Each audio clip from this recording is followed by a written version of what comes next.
अस्सलाम वालेकुम students. Exercise 2.5 हमारे स्टार्ट करेंगे यहाँ पर। 2.5 जो है ये बिल्कुल एक न्यू टॉपिक है फर्स्ट ईयर मैथमेटिक्स में। इसमें बेसिकली जो है एक नया टॉपिक डाला गया है, that is elementary row operation, इसके अलावा echelon form, reduce echelon form. तो पहले इनको डिस्कस करते हैं, फिर सॉल्यूशन स्टार्ट करेंगे। अच्छा, एलिमेंट्री रो ऑपरेशंस क्या होते हैं? एलिमेंट्री रो ऑपरेशंस, तो किसी भी मैट्रिक्स में जो रो ऑपरेशन अगर हम अप्लाई करना चाहते हैं, रो ऑपरेशन हो या कॉलम ऑपरेशन हो, we can apply both of them. तो अगर हम रो करेंगे तो थ्रू आउट हम रो ऑपरेशन अप्लाई करेंगे, अगर हम कॉलम करेंगे थ्रू आउट हम कॉलम ऑपरेशन अप्लाई करेंगे, बोथ दे आर सेम। अच्छा, इंटरचेंजिंग एनी टू रोज, कि हम क्या कर सकते हैं, कोई दो रोज को आपस में इंटरचेंज कर सकते हैं। फॉर एग्जांपल मैं अगर कहूँ कि ये मेरी रो 1 है, ये रो 2 है और लास्ट में रो 3 है, तो मैं आपस में इनको इंटरचेंज करवा सकता हूँ। तो उनके इंटरचेंजिंग को मैं कैसे लिखूंगा? R1 2। अगर मैं रो 1 और रो 2 को आपस में इंटरचेंज करवाता हूँ, मैं लिखूंगा रो 1 और रो 2 को मैंने आपस में इंटरचेंज करवाया तो R12 लिख दूंगा। अच्छा, multiplication of a row by non zero scalar, किसी भी रो को, किसी एक रो को मल्टीप्लाई करवा सकते हैं एक नॉन जीरो स्केलर के साथ। फॉर एग्जांपल लिखता हूँ 2 टाइम्स R1, यानी कि मैं रो 1 के तमाम एलिमेंट्स को 2 से मल्टीप्लाई करवा रहा हूँ, ये मल्टीप्लिकेशन हो जाएगी। थर्ड क्या है मेरे पास? Addition of multiple of one row to another row, के एक रो के अंदर, जैसे रो 1 में मैं ऐड करवाता हूँ 3 टाइम्स रो 3। इसका मतलब क्या है कि रो 3 को 3 से मल्टीप्लाई करूँ और रो 1 में ऐड करवा दूँ, तो मेरे पास ये थर्ड प्रॉपर्टी को डिफाइन कर रहा है। अच्छा, ये तीन कंडीशन होती है मेरे पास रो ऑपरेशन के लिए। और फिर क्या है मेरे पास, एक और चीज़ है जो कि हमें पढ़नी पड़ेगी before we start questions. Echelon form, reduce echelon form. Echelon form क्या होती है कि एक मैट्रिक्स को आप क्या करते हैं, उसके ऊपर रो ऑपरेशन अप्लाई करते हैं, रो ऑपरेशन अप्लाई करके उसको कि आप थोड़ी सी सिम्प्लीफाइड फॉर्म में ले आते हैं, दैट इज एशलॉन फॉर्म। और अगर आप उसको मजीद सिम्प्लीफाइड फॉर्म में करेंगे तो रिड्यूस कर देंगे तो रिड्यूस एशलॉन फॉर्म बन जाएगी। एशलॉन फॉर्म कोई भी मैट्रिक्स कब बनेगी, उसकी कुछ कंडीशंस हैं। कि पहली कंडीशन क्या है, first non zero entry in a row is one called leading entry. के मतलब कि पहली जो भी एंट्री होगी किसी भी रो में, अगर वो नॉन जीरो है तो 1 होनी चाहिए, 1 के अलावा कोई नहीं होनी चाहिए। फॉर एग्जाम्पल अगर मैं लिखता हूँ कि अगर मेरे पास लिखा है 1 2 9, ठीक है, तो पहला एलिमेंट क्या होना चाहिए किसी भी नॉन जीरो का, ये पहली रो है, इसका पहला एलिमेंट क्या है, 1 है। नॉन जीरो है तो 1 होना चाहिए। ये नहीं होगा 2 1 9 नहीं होना चाहिए, 1 2 9 हो सकता है।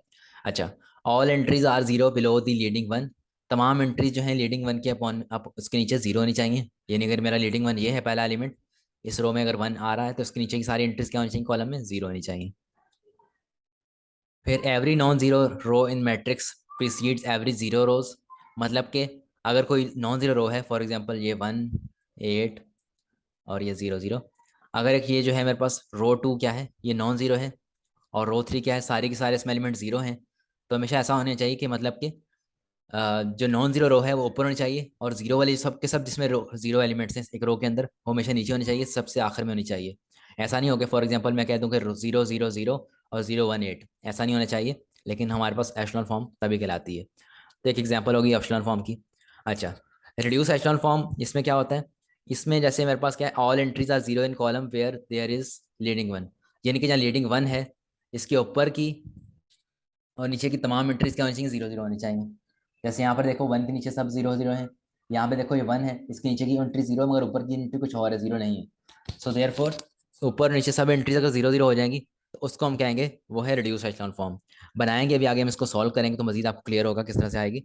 फॉर एग्जाम्पल मैं कहता हूँ कि अगर मेरे पास एक मैट्रिक्स है 0 1 0 6 0 0 1 3 0 0 0। ठीक है स्टूडेंट, यहाँ पर क्या हो जाएगा कि अगर फर्स्ट रो अगर आप देखो इसमें क्या है, 1 है लीडिंग एलिमेंट, तो इसके नीचे की सारी एंट्रीज क्या होनी चाहिए, जीरो। फिर अगली रो 2 में देखो तो ये लीडिंग एलिमेंट 1 है, इसके नीचे की सारी एंट्री जीरो, अगर ऊपर की भी एंट्री जीरो हो गई तो ये रिड्यूस एशलॉन फॉर्म बन जाएगी। फिर लास्ट रो अगर आप देखो तमाम एंट्री जीरो हैं तो इसको सबसे आखिर में होना चाहिए। So there four echelon form और रिड्यूस एशलॉन फॉर्म ये होती हैं। अब इसका क्वेश्चन करते हैं तो ये चीज़ आपको मजीद क्लियर हो जाएगी। क्वेश्चन नंबर 1 इसका शुरू करते हैं।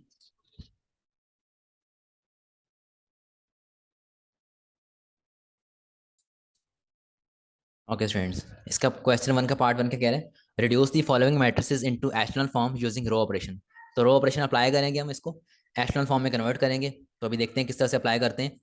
तो हमने रो ऑपरेशन जब अप्लाई करना शुरू करेंगे तो हम यहाँ पे हमेशा लिख देंगे यहाँ पर ये टिल्डा कि हमने रो ऑपरेशन अप्लाई करना शुरू कर दिया है।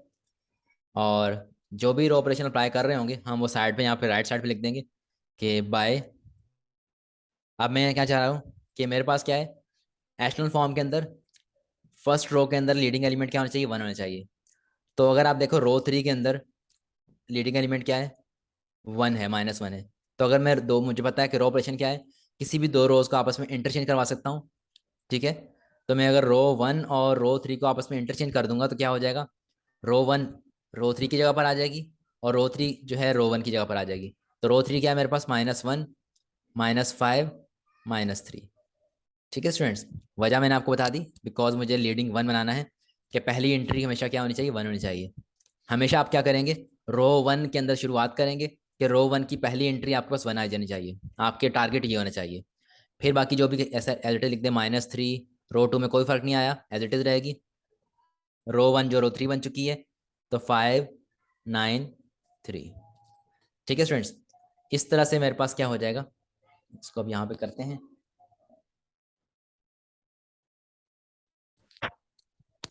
मजीद मैं ऑपरेशन अप्लाई करूंगा, इसको मैं ऐसे लिख देता हूँ, ये मैंने मैट्रिक्स बना दी। अब मेरा टारगेट क्या है, बाय। अब मेरा टारगेट ये है कि मैंने जो है रो 1 का पहला एलिमेंट हमेशा क्या होना चाहिए, 1 होना चाहिए, लेकिन ये तो -1 है। तो मैं कर सकता हूँ कि -1 टाइम्स R1 कर दूँ, तो क्या हो जाएगा, 1 5 और 3। और यहाँ पे क्या हो जाएगा, बाकी सब कुछ एज इट इज रहेगा, -3 5 6 5 9 3। ठीक है स्टूडेंट्स, इसके बाद फिर नेक्स्ट ऑपरेशन हम क्या कर सकते हैं। अब जब ये पहला एलिमेंट, फर्स्ट रो का पहला एलिमेंट 1 बन जाएगा, तो फिर हमारा नेक्स्ट टारगेट क्या होगा, क्योंकि एशलोन फॉर्म क्या कहती है, लीडिंग एलिमेंट 1 के नीचे सारी की सारी एंट्रीज क्या होनी चाहिए, 0 होनी चाहिए। तो 1 के नीचे 3 और 5 नहीं, बल्कि 0 0 होना चाहिए। तो इनको 0 करने के लिए मैं रो ऑपरेशन अप्लाई कर सकता हूँ। वो क्या रो ऑपरेशन है, अभी बताते हैं यहाँ पर। अगर मैं रो 2 में 3 टाइम्स रो 1 ऐड कर दूं, यानी रो 1 को 3 से मल्टीप्लाई कराऊं और रो 2 में ऐड कर दूं, और इस तरह से रो 3 में -5 टाइम्स R1 कर दूं, तो क्या हो जाएगा मेरे पास, ये एंट्री 0 0 हो सकती हैं। ठीक है स्टूडेंट्स, बिकॉज अगर 1 से मल्टीप्लाई करूंगा 3 को, तो +3 -3 ये 0 हो जाएगा। और यहाँ पर क्या है, R3 में 5 है और यहाँ पर 1 है, तो 5 - 5। अच्छा, इसको लिखते हैं, रो 1 में कोई फर्क नहीं आएगा, तो उसको हम एज इट इज लिख देते हैं, 1 5 3। मैं क्या कह रहा हूँ, रो 2 एज इट इज लिखनी है आपने, -3 5 6। और रो 1 को आपने 3 से मल्टीप्लाई करवाना है। तो रो 1 को आप जब 3 से मल्टीप्लाई करेंगे तो क्या हो जाएगी, रो 1 3 टाइम्स रो 1, और ये है आपके पास रो 2। यहाँ पे देखें, ये रफ वर्क है मेरा, यहाँ पर आएगा नहीं इसमें। अच्छा, 3 टाइम्स रो 1, 3 1 3, 3 5 15, 3 3 9। तो आप इनको ऐडअप कर लें, तो ये क्या हो जाएगा आपके पास, 0 20 और ये हो गया 15। ठीक है स्टूडेंट्स, तो इस तरह से आपका रो 2 चेंज हो जाएगी, क्या आ जाएगी मेरे पास, 0 20 15।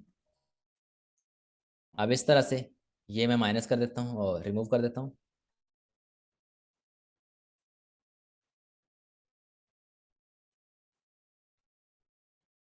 अच्छा, अभी इसी तरह से अब क्या करेंगे हम, रो 3 -5 टाइम्स R1, रो 3 लिखता हूँ यहाँ पर, क्या है मेरे पास, रो 3 5 9 3, ये मेरा रफ काम है, पहले बता चुका हूँ मैं। और -5 टाइम्स R1, -5 टाइम्स R1 क्या बन जाएगा मेरे पास, R1 को 5 से मल्टीप्लाई करूंगा, -5 -25 और -15। ठीक है स्टूडेंट्स, अब इनको सम अप कर लेते हैं। ये आ गया 0, यहाँ से आ जाएगा -16, यहाँ से आ जाएगा -12। तो इसको हम यहाँ पे लिख लेते हैं। ठीक है स्टूडेंट्स, क्या आ गया मेरे पास, 0 माइनस, अच्छा कलर चेंज कर लेता हूँ वापसी में, 0 -16 -12। ठीक है स्टूडेंट्स, इस तरह से वापसी इसको रिमूव कर देते हैं।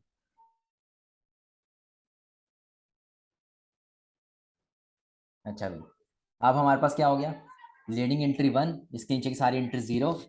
अब हम बढ़ेंगे रो 2 के लीडिंग एंट्री के ऊपर। तो रो 2 की अगर हम बात करें, रो 2 यहाँ पर है, पहली एंट्री 0 है, तो ये लीडिंग नहीं हो सकती। अगली एंट्री 20 है, इसको मुझे 1 करना है। ठीक है स्टूडेंट्स, अब इसको 1 करने के लिए क्या कर सकता हूँ मैं, अगर मैं 1/20 टाइम्स R2 कर दूं, बिकॉज मुझे पता है किसी भी रो को मैं मल्टीप्लाई कर सकता हूँ किसी नॉन जीरो एलिमेंट के साथ.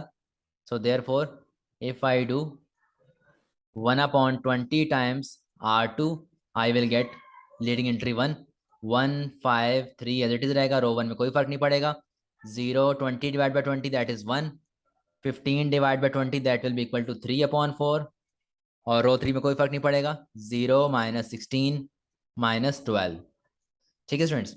अब नेक्स्ट मेरा क्या टारगेट है.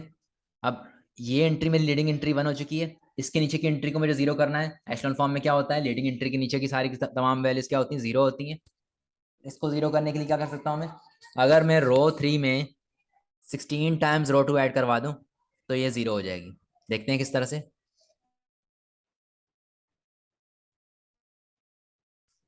Row operation.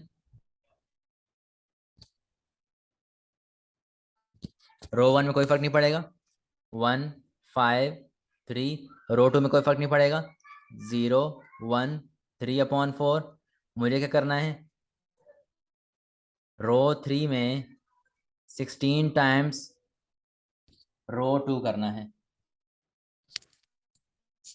ठीक है स्टूडेंट्स. अब रो 3 क्या थी मेरे पास, प्रीवियस स्लाइड में मेरे पास क्या थी रो 3. दैट वाज, देख लेते हैं एक दफा. 0 -16 -12. 0 -16 -12. और रो 2 क्या है मेरे पास, रो 2 ये रही. इसको 16 से मल्टीप्लाई कराऊंगा कोई फर्क नहीं पड़ेगा. 16 टाइम्स रो 2 क्या होगी मेरे पास, 0 16. और यहाँ पर 3 4 4 16 4 3 12 ये आएगा. इसको हम करते हैं सिंप्लीफाई. 0 0. यहाँ पर भी क्या आ गया, जीरो आ गया. सो देयर फोर ये मेरे पास क्या आ गया, 0 0 0. ठीक है स्टूडेंट्स. अब क्या है देख लें दोबारा से, इसको वेरीफाई कर लें. पहला लीडिंग एलिमेंट 1, तमाम एंट्री 0. दूसरा लीडिंग एलिमेंट 1, इस नीचे की तमाम एंट्री 0. नेक्स्ट थर्ड रो में कोई भी लीडिंग एलिमेंट नहीं है, तमाम एंट्री 0 है. तो हमने ये पढ़ा था कि तमाम एंट्रीज अगर 0 हो तो हमेशा क्या कहाँ रखी जाएंगी, वो सबसे आखिरी रो में रखी जाएंगी, सबसे सब रोज के नीचे रखी जाएंगी. That's it. तो ये मेरे पास एशलॉन फॉर्म जो है वो आ चुकी है. तो यही मेरा यहाँ तक क्वेश्चन नंबर 1 के पार्ट 1 का सोल्यूशन था. ठीक है स्टूडेंट्स.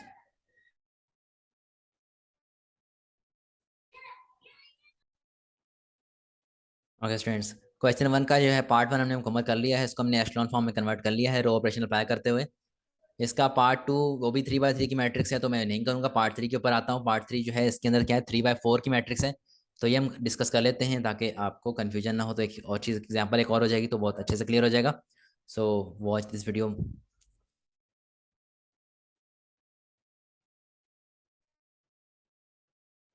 ओके स्टूडेंट्स, तो अभी इसका पार्ट 1 क्वेश्चन 1 का पार्ट 3 देख लेते हैं. 3/4 की एक मैट्रिक्स है, इसमें रो ऑपरेशन अप्लाई करेंगे. तो अगर आप यहाँ देखें लास्ट एग्जाम्पल में हमने क्या किया था, रो 3 में 1 था, हमने रो 3 और रो 1 को आपस में इंटरचेंज कर दिया.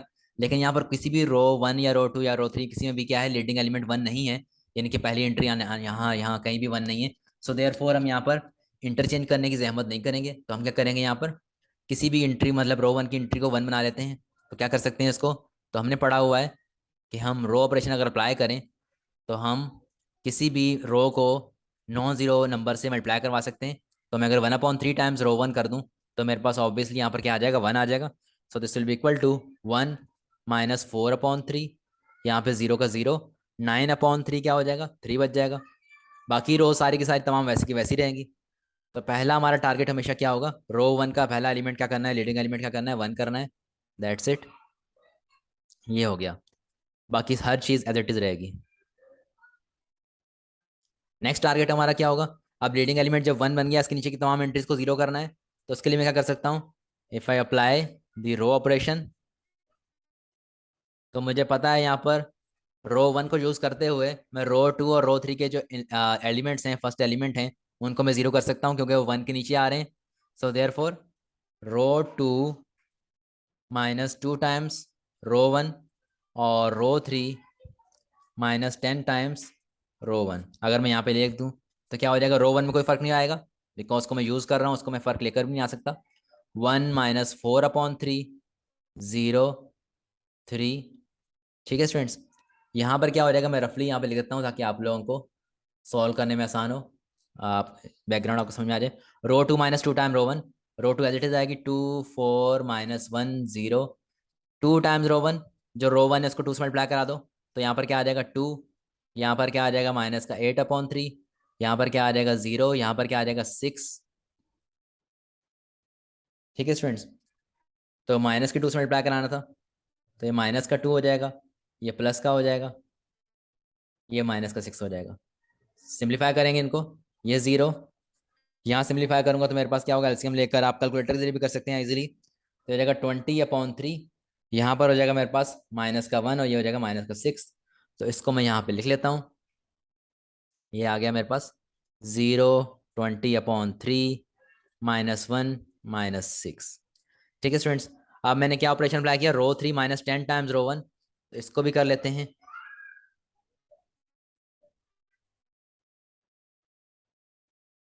तो पहले यहाँ पर क्या आएगा, रो 3 पहले आएगी, रो 3 क्या है मेरे पास 10, 0, -2 -4, रो 1 को आप अगर 10 से मल्टीप्लाई करवा दो, 10 टाइम्स रो 1 आपके पास क्या हो जाएगी, 10 टाइम्स -10 टाइम रो 1, तो ये हो जाएगी आपके पास माइनस का 10, माइनस माइनस प्लस 40/3, 0 का 0, यहाँ पर आ जाएगा 30 माइनस का। ठीक है स्टूडेंट्स, तो ये मेरे पास क्या हो जाएगा 0, 40/3, यहाँ पर हो जाएगा माइनस का 2 और यहाँ माइनस का 34, इसको हम यहाँ पे लिख देते हैं, तो ये आ जाएगी मेरे पास 0, 40/3 -2 और माइनस का 34। ठीक है स्टूडेंट्स, तो यहाँ पर हमने इसको सिंप्लीफाई कर लिया, इसको अब कर देते हैं रिमूव यहाँ से, रफ वर्क है because it is not the part of question.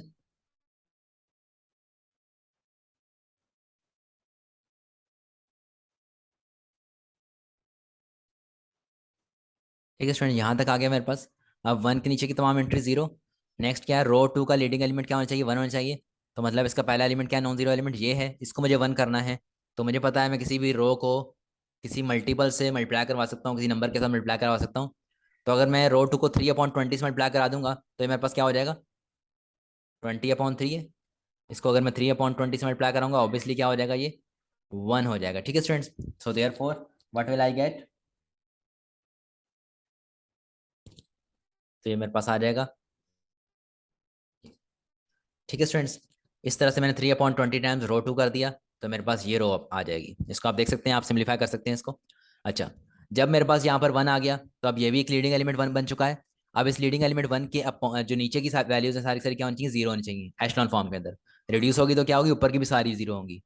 तो इस 1 के नीचे की वैल्यूज क्या होंगी, 0 करनी है तो मुझे, तो मैं रो 2 को यूज़ करूंगा, apply the row operation, row 1 में कोई फर्क नहीं पड़ेगा, -4/3, 0, 3, रो 3 में मुझे फर्क लेकर आना है, उसको पहले लिखूंगा। क्या करना है, -40/3 टाइम्स रो 2 अगर कर दूंगा तो मेरे पास क्या आ जाएगा, रो 2 में कोई फर्क नहीं आएगा, वो भी लिखता हूँ 0, 1, -3/20 -9/10। ठीक है स्टूडेंट्स, तो इसको आप रफली लिख सकते हैं, मैं यहाँ पे लिख देता हूँ, मैं सारे रफ नहीं लिखूंगा, मैं सिर्फ अभी शुरू में आपके लिए लिख रहा हूँ ताकि आपको एक चीज़ क्लियर हो जाए कि रो 3 वाले लिखेंगे आप 0, 40/3 -2 -34, रो 2 का आप 40 से मल्टीप्लाई करवाएंगे, 40/3 से, तो रो 2 0 का 0 रहेगा, यहाँ पर माइनस का 40/3 आ जाएगा, यहाँ पर क्या है माइनस का 3/20, 3/20 इंटू -40/3, इसको आप सिंप्लीफाई कर लीजिएगा। सिमिलरली -9/10, और यहाँ पर क्या है -40/3। ठीक है स्टूडेंट्स, इसको जब आप सिंप्लीफाई करेंगे तो आपके पास यहाँ आ जाता है 0, यहाँ पर आता है 0। इसको आप कैलकुलेटर में रख के भी सिंप्लीफाई कर सकते हैं, वैसे वर्बली भी कर सकते हैं, 21 20, 22 40, 3 से 3 कैंसल्ड आउट, तो हो जाएगा प्लस का 2 बच जाएगा मेरे पास 0। और इसको अगर आप सिंप्लीफाई करें तो मेरे पास क्या आ रहा है, ये माइनस का 22। सो देयरफॉर इसको हम यहाँ लिख लेते हैं, यहाँ आ जाएगा 0, 0, 0 -22। This is your rough work, so therefore you can remove it, because paper में आपको रफ वर्क शो नहीं करना है, तो रफ वर्क से आप अपनी आसानी के लिए कर सकते हैं, और अगर आप बगैर रफ वर्क के भी करना चाहें, वर्बली आप जुबानी भी कर सकते हैं, नो इशू। ये मैं सिर्फ आपके लिए रफ वर्क कर रहा हूँ, क्योंकि अगर आप बिल्कुल न्यू हैं तो इसको सीखने के लिए आपको थोड़ा सा टाइम लगेगा। अच्छा, ये हो गया लीडिंग एलिमेंट वन अपॉन में जीरो, अब उसके नीचे की तमाम entry zero. Leading element one, नीचे की तमाम एंट्री जीरो। अब लीडिंग एलिमेंट क्या है, -22 है, इसको वन करना पड़ेगा। तो क्या कर लेता हूँ, 1/22 टाइम्स R3 कर दूंगा, तो ऑब्वियसली क्या हो जाएगा, 1 हो जाएगा। So there four row operation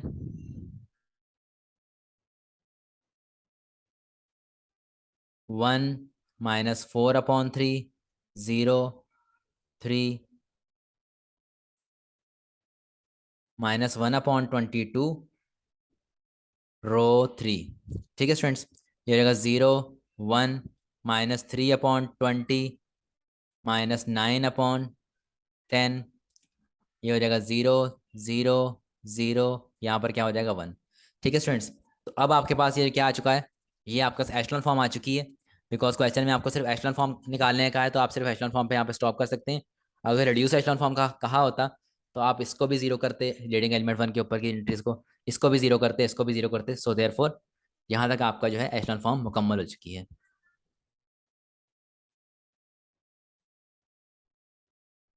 okay student, next question है मेरे पास, क्वेश्चन नंबर 2। इसका पार्ट 1 करते हैं ज़रा। इसमें क्या करना क्या है, रिड्यूस एशेलॉन फॉर्म में कन्वर्ट करना है, यानी कि लीडिंग एलिमेंट वन जो है उसके नीचे की भी तमाम जीरो एंट्री, और उसके ऊपर अगर कोई एंट्री है वो भी तमाम जीरो होनी चाहिए। तो शुरू करते हैं पार्ट 1 इसका, क्वेश्चन 2 का part 1। Okay student, row operation apply करते हैं इसके ऊपर। रो ऑपरेशन अप्लाई करना है तो यहाँ लिखेंगे हम इसको। अच्छा, कौन सा अप्लाई करना है, बिकॉज मुझे पता है कि हमेशा रो वन का पहला एलिमेंट क्या बनाना है, मुझे 1 बनाना है। तो क्या कर दूंगा, 1/3 टाइम्स रो 1 कर दूंगा। तो मेरे पास क्या आ जाएगा, 1 5/3 4/3। बाकी सारी रोज में कोई फर्क नहीं पड़ेगा, 4 1 5 7 6 3। नेक्स्ट मेरा टारगेट क्या है, नेक्स्ट जो टारगेट है वो क्या है,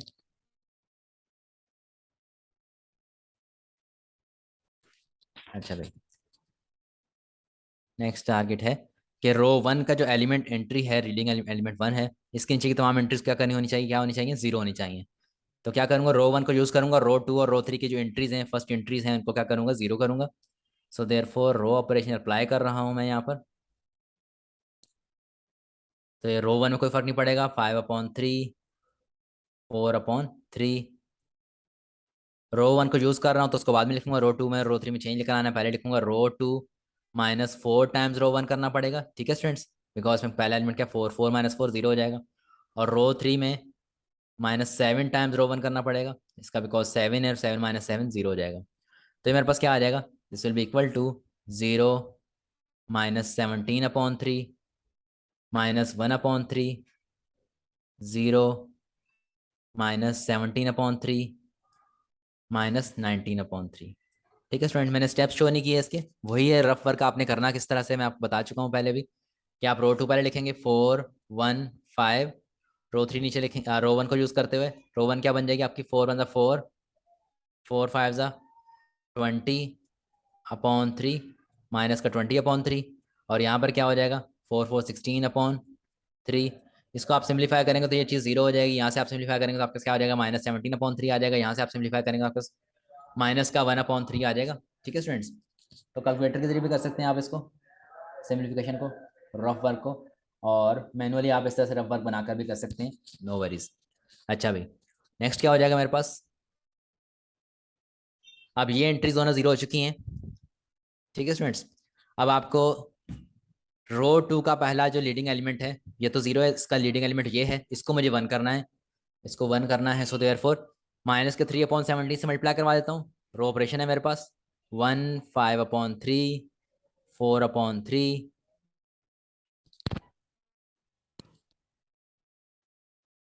तो यहाँ पर क्या आ जाएगा, 0 1, यहाँ पर आ जाएगा 1/17।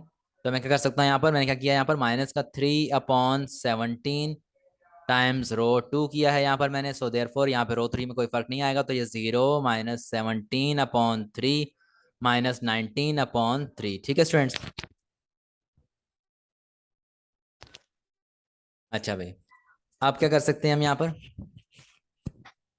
अब ये एंट्री 1 हो चुकी है, इसके नीचे की एंट्री 0 करनी है मुझे। तो इसके लिए क्या कर सकता हूँ मैं, रो 2 को यूज करूंगा, रो 3 को 0 करूंगा इस एंट्री को।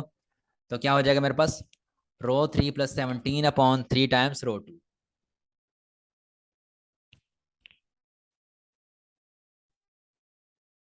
ठीक है स्टूडेंट, इस तरह से मैं क्या कर दिया यहाँ पर, रो 2 को अगर मैं -3/17 से मल्टीप्लाई कराऊँ, 17/3 से मल्टीप्लाई कराऊँ, उसमें रो 3 में ऐड करवा दूँ, तो मेरे पास ये आ जाएगा। ठीक है स्टूडेंट्स, को सिंप्लीफाई कर लें आप। अच्छा, अब जब ये 1 एंट्री है इसके नीचे की अपॉन में, इसकी जो नीचे की एंट्री क्या है, 0 आ चुकी है। अब नेक्स्ट क्या टारगेट है मेरा, इस एंट्री को 1 करना है। That's very simple.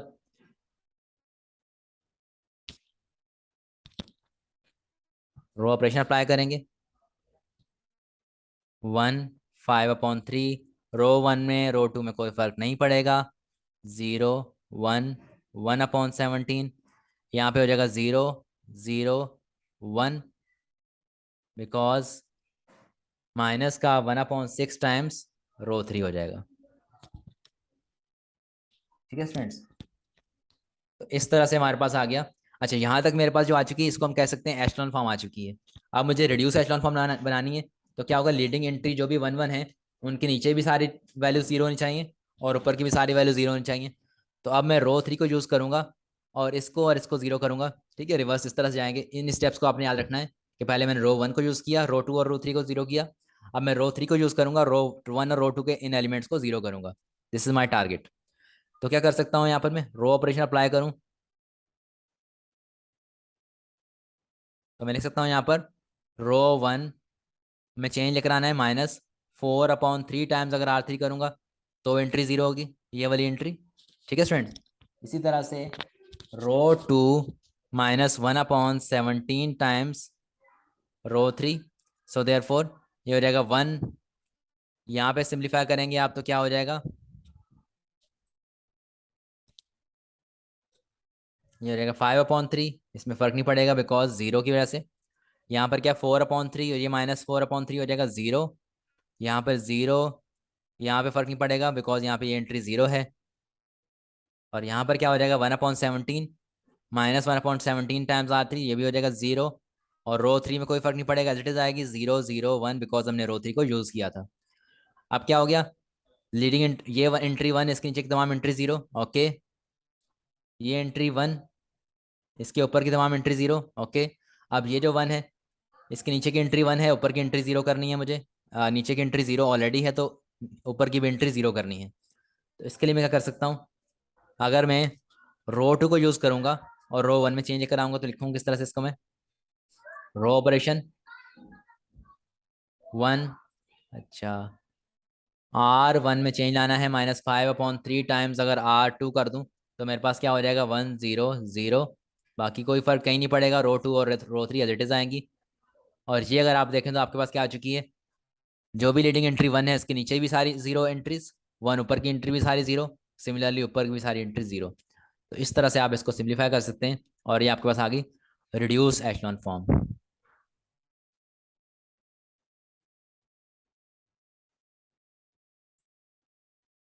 Okay students, अब नेक्स्ट क्वेश्चन मेरे पास क्या है, क्वेश्चन नंबर 2 का पार्ट जो है 2 है एज इट इज़ है बिकॉज 3/3 का मैट्रिक्स है तो आप लोग खुद कर सकते हैं।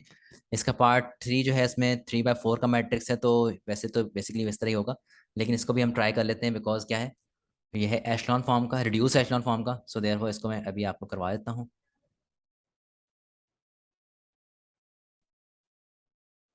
ओके स्टूडेंट, अगर आप यहाँ पे देखें तो इसमें क्या है, रो 1 का जो लीडिंग एलिमेंट है वो ऑलरेडी 1 है, तो इसकी तो हमें इशू नहीं है। हम इस 1 के नीचे की तमाम एंट्रीज को 0 करेंगे। So therefore if you apply the row operation 1 1 1 -1, यहाँ कोई फ़र्क नहीं पड़ेगा। हम रो 2 में और रो 3 में पहली एंट्री जो भी है लीडिंग एलिमेंट के नीचे की एंट्री जो भी है उनको 0 करना है। तो रो 2 -2 टाइम्स रो 1 करना पड़ेगा और रो 3 +3 टाइम्स रो 1 करना पड़ेगा।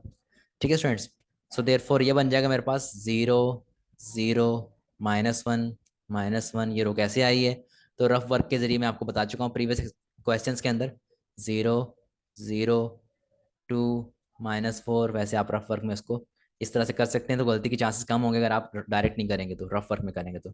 अब तुम क्योंकि because I can do it directly, because but you have to try it through the rough work के जरिए आप बेटा इस तरह से अलग अलग इसको कर सकते हैं। अच्छा, नेक्स्ट मेरे पास रो ऑपरेशन में क्या कर सकता हूँ, लीडिंग एंट्री 1, ओके, नीचे की तमाम एंट्री 0, ओके। लीडिंग एलिमेंट यहाँ पर क्या है, रो 2 का ये रहा, तो इसके नीचे की तमाम एंट्री 0 करनी पड़ेगी मुझे, यानी कि इसको मुझे 0 करना है। सो देयर फोर पहले इसको लीडिंग एलिमेंट 1 बना लेता हूँ, माइनस का 1 है तो मल्टीप्लाई -1 कर लूंगा तो मेरे पास ये पॉजिटिव 1 हो जाएगा। उसके बाद में मैं ये एंट्री 0 भी कर लूंगा इसकी,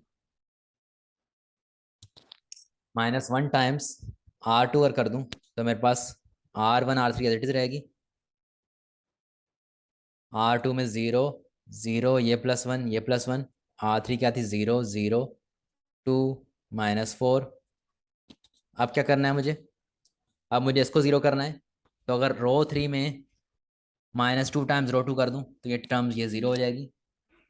सो देयरफॉर यहाँ पर मेरे पास क्या हो जाएगा, रो ऑपरेशन में अप्लाई किया, इसमें कौन सा रो ऑपरेशन अप्लाई किया लिख देते हैं यहाँ पर, हमने यहाँ पर रो 3 -2 टाइम्स रो 2 किया, तो मेरे पास रो 1 और रो 2 में कोई फर्क नहीं पड़ेगा, 1 1 1 -1 0 0 1 1, यहाँ पर क्या हो जाएगा 0 0 0, और ये हो जाएगा -6। कैसे हुआ, ये हम रफ वर्क में आपको बता चुके हैं किस तरह से करना है, आपने रो ऑपरेशन अप्लाई किया आपने।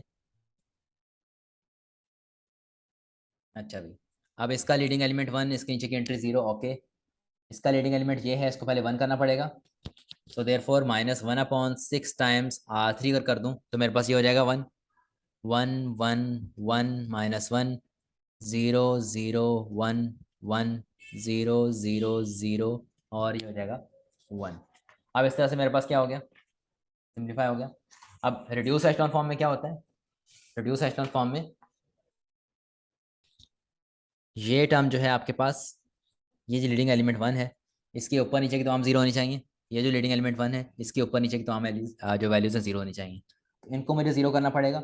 तो जब मैं एशेलॉन फॉर्म से रिड्यूस एशेलॉन की तरफ बढ़ता हूँ तो मैं रो 3 से इस्तेमाल शुरुआत करता हूँ, जैसे मैं एशेलॉन फॉर्म में रो 1 से शुरुआत करता हूँ, तो रिड्यूस एशेलॉन फॉर्म में जब जाता हूँ मैं रो 3 से शुरुआत करता हूँ मैं। So there four I will use row 3, and इन दोनों को पहले मैं 0 करूँगा। रो ऑपरेशन अप्लाई करेंगे 1, अच्छा इसको देख लेते हैं क्या होता है, पहले तो मैं यहाँ लिख देता हूँ ऑपरेशन, रो ऑपरेशन मैंने क्या अप्लाई किया है, रो 1 में चेंज लाना है, रो 3 ऐड करनी है, रो 2 में चेंज लाना है, रो 3 सब्ट्रैक्ट करनी है। So there four I can use 1 1 1, यहाँ पर आ जाएगा 0, यहाँ पे क्या आ जाएगा 0 0 1 0, ये क्या हो जाएगा 0 0 0 1। ठीक है स्टूडेंट्स, अब इस तरह से आपके पास ये आ जाएगा।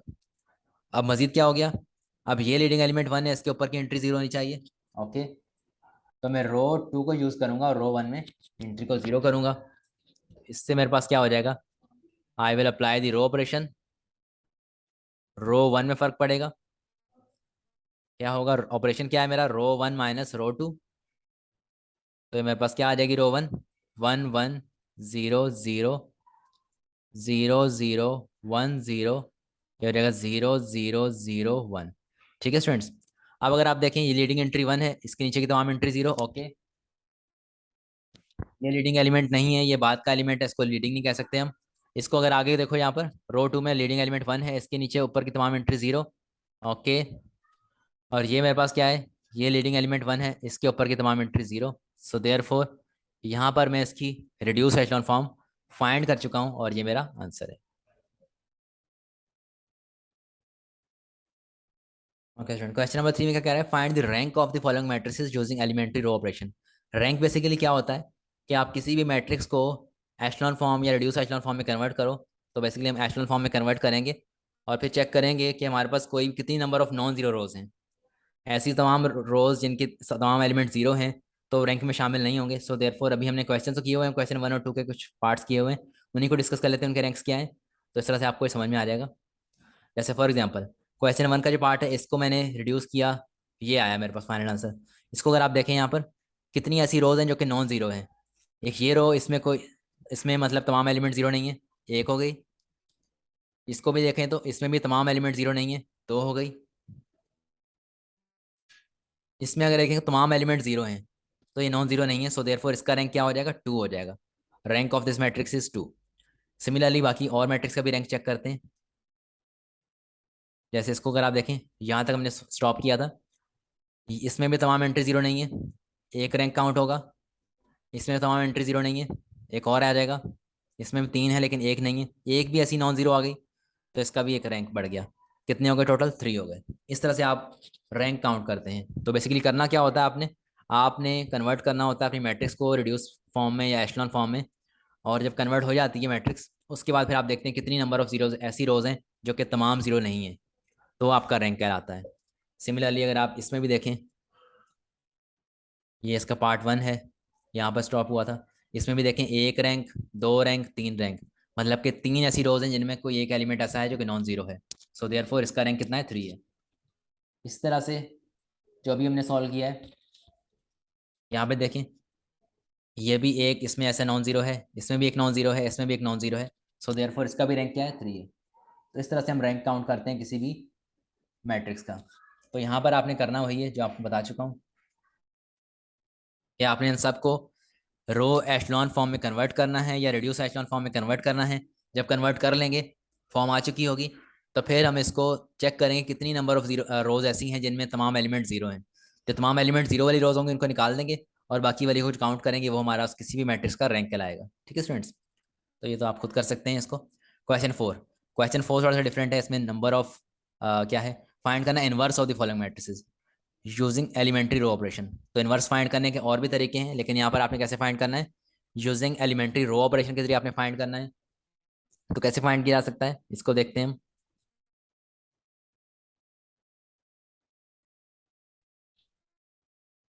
ओके स्टूडेंट, तो क्वेश्चन नंबर फोर में हमें इनवर्स फाइंड करना था। इनवर्स फाइंड करने का मेथड क्या है, यूजिंग रो ऑपरेशन। कि आपके पास किसी भी मैट्रिक्स का इनवर्स कैसे होता है, दैट इज इक्वल टू, कि अगर आप शुरुआत कैसे करेंगे, आप शुरुआत करेंगे एक मैट्रिक्स की। अगर फॉर एग्जाम्पल ये मैट्रिक्स अगर ए है, उसको आप शुरुआत करेंगे इस तरह से, उसके साथ आप पैरेलल लेके चलेंगे एक identity matrix, unit matrix same order की, और उसको आप कन्वर्ट कर लेंगे, ट्रांसपोज कर लेंगे किसमें, कि आइडेंटिटी मैट्रिक्स जो है शुरू में यहाँ पर आ जाए रो ऑपरेशन अप्लाई करते हुए, that is called row operation. तो अप्लाई करेंगे रो ऑपरेशन, और उस मैट्रिक्स को आई बना लेंगे। तो बाकी ये जो मैट्रिक्स होगी ये वाली, यहाँ पर ए इनवर्स, जो अगर यहाँ पर आइडेंटिटी मैट्रिक्स आ गई, तो बाकी ये जो मैट्रिक्स होगी, ये देखो हमारे पास क्या होगी, इनवर्स ऑफ दैट मैट्रिक्स होगी। ऐसे समझ नहीं आएगा, उसको करेंगे तो समझ में आएगा। तो उसका शुरुआत करते हैं इसकी करने की। तो हम शुरुआत कैसे करेंगे, क्वेश्चन लिखते हैं यहाँ पर। पहले मैट्रिक्स ए जो गिवन मैट्रिक्स है उसको लिखेंगे। ओके, लेट्स शुरू continue. One, two, minus three, यहाँ पे क्या हो जाएगा, zero, minus two, zero, minus two, minus two and two. Dotted line लगाएंगे यहाँ पर। तो मैट्रिक्स कितने ऑर्डर की है, थ्री बाय थ्री की। तो आइडेंटिटी मैट्रिक्स क्या आएगी मेरे पास, यूनिट मैट्रिक्स क्या आएगी, one, zero, zero, zero, one, zero, zero, zero, one. ऐसी मैट्रिक्स जिसका ऑर्डर क्या होता है, three by three, square matrix, और इसके डायगोनल्स के अंदर सिर्फ वन एलिमेंट्स होते हैं, इसको हम कहते हैं आइडेंटिटी या यूनिट यूनिट मैट्रिक्स भी कहा जाता है। यहाँ से हम शुरुआत करेंगे। अब हम अप्लाई करेंगे रो ऑपरेशन। तो रो ऑपरेशन अप्लाई करेंगे तो यहाँ पे ऐसे इस फॉर्म में लिखेंगे इसको। मैं कौन सा रो ऑपरेशन अप्लाई करूंगा, तो आपके सामने यहाँ पे अगर आप देखें रो ऑपरेशन वही रहेगा, इसको आपने बिल्कुल इग्नोर करना है, इससे आपको कोई काम नहीं है। आपने बस इसको कन्वर्ट करना है रिड्यूस एचलॉन फॉर्म के अंदर। जब ये रिड्यूस एचलॉन फॉर्म में कन्वर्ट हो जाएगी तो ऑटोमेटिक यहाँ पर इसका इन्वर्स आ जाएगा, दैट्स इट, इतना सा काम है इसमें। तो यहाँ पर क्या है आपके पास, आप यहाँ पे अप्लाई करेंगे रो ऑपरेशन।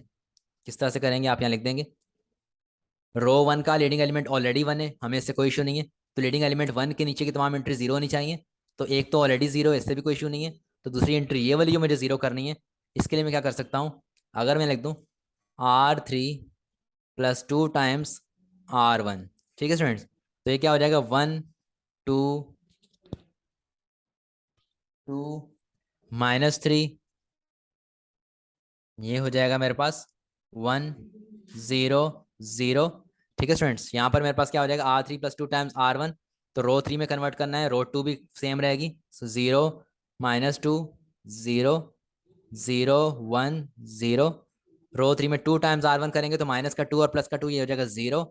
यहाँ से -2 और +4 हो जाएंगे मेरे पास, +2 एंड सिमिलरली यहाँ पर -4, यहाँ पर आ जाएगा 2, यहाँ पर आ जाएगा 0, यहाँ पर आ जाएगा 1।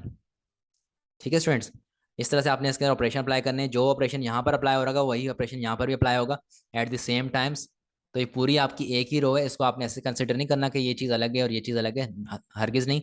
डॉट लाइन सिर्फ और सिर्फ हमने शो कराई है कि हमने आपस में जो आंसर है उसको बनाना है। अदरवाइज जो ऑपरेशन अप्लाई करेंगे रो 3 के ऊपर, तो पूरी इस रो के ऊपर अप्लाई होगा, तमाम वैल्यूज़ के ऊपर अप्लाई होगा। करना किस तरह से, रफ वर्क में आपको मैं बता चुका हूँ किस तरह से करना है, आपने उसी तरह से उसी मेथड को फॉलो करते हुए ये वैल्यूज़ आपके पास आ जाएंगी। ठीक है स्टूडेंट्स, अब अगर आप देखें तो यहाँ पर लीडिंग एलिमेंट 1 के नीचे की तमाम एंट्री 0 हो चुकी हैं। तो नेक्स्ट क्या करना है हमें, अब मेरा नेक्स्ट टारगेट क्या है, रो 2 का लीडिंग एलिमेंट ये है, इसको मुझे 1 करना है। तो अगर मैं -1/2 टाइम्स R2 कर दूँ तो मेरे पास क्या आ जाएगा, उसको देखते हैं। ठीक है स्टूडेंट्स, सर मैंने जब रो 2 को मल्टीप्लाई करवा दिया -1/2 के साथ, तो ये टर्म मेरे पास यहाँ पर ऑब्वियसली 1 आ जाएगी। सिमिलरली यहाँ पर भी रो 2 में फर्क पड़ेगा, -1/2 आ जाएगा एंड सो ऑन। अच्छा, अब ये 1 हो चुका है, इसके जो नीचे की वैल्यूज हैं उनको मुझे करना है 0। So therefore row operation apply करूंगा, तो मुझे पता है यहाँ पर मैं क्या कर सकता हूँ, रो 3 के एलिमेंट को मुझे 0 करना है जो 1 के नीचे आ रहा है। तो अगर मैं रो 2 को -2 टाइम्स R2 कर दूं और रो 3 में ऐड करवा दूं, तो मेरे पास ये क्या आ जाएगा, ये टर्म 0 हो जाएगी। सो देयरफॉर 1 2 -3,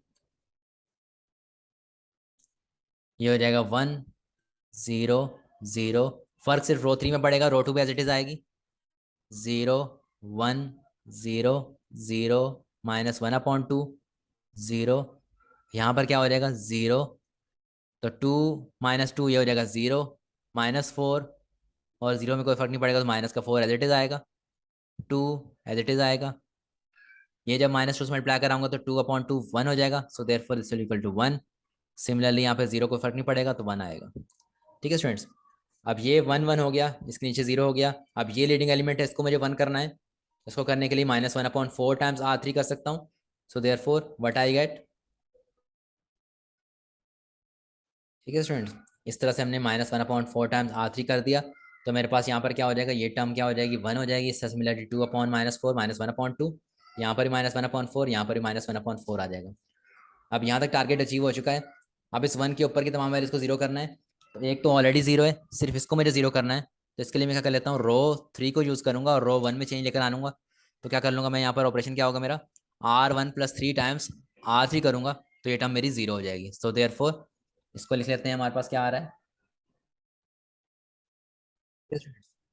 यहाँ पर क्या हो जाएगा, R1 + 3 टाइम्स R3। तो ये मैं अप्लाई करूँगा तो मेरे पास ये क्या आ जाएगी, ये मैट्रिक्स आ जाएगी। अब अगर आप देखें, इसको हमने सिम्प्लीफाई कर लेते हैं। इसको अगर हम क्या देखें तो 1 के ऊपर तमाम एंट्री 0, ओके, इस 1 के नीचे तमाम एंट्री 0। अब ये 1 की, अच्छा यहाँ पर मैंने गलती से ये लिख दिया है 0, यहाँ पर भी 0 है।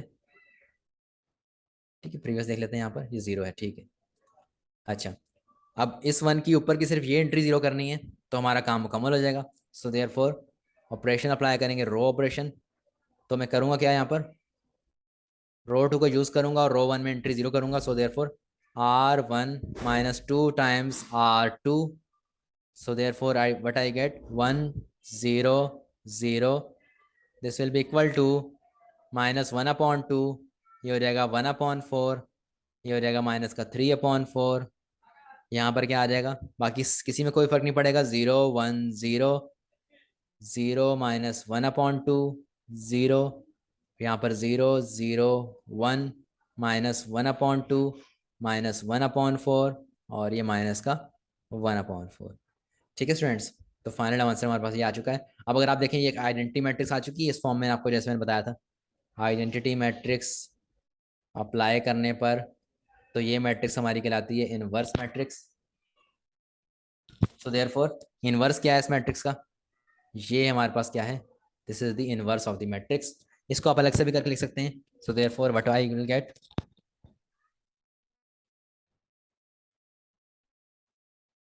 ये स्टूडेंट इसका इनवर्स हमारे पास इस फॉर्म में लिखा जा सकता है, इसको हम ऐसे लिख देंगे, inverse of the given matrix is this. तो इस तरह से हमने क्वेश्चन नंबर 4 का भी एक पार्ट कर लिया, बाकी पार्ट्स को देख लेते हैं। क्वेश्चन 4 के बाकी पार्ट्स भी क्या 3 by 3 की मैट्रिसेस हैं, तो इसका आपने इनवर्स बिल्कुल सेम मैनर में फाइंड करना है। तो ये क्वेश्चन 4 भी आपका मुकम्मल हो जाएगा। सो देयरफॉर एक्सरसाइज 2.5 में हमारे पास इतने क्वेश्चन थे। So that's we have completed this exercise. If you like, please subscribe and share the channel videos. और कोई क्वेश्चन हो तो you can ask easily, don't hesitate.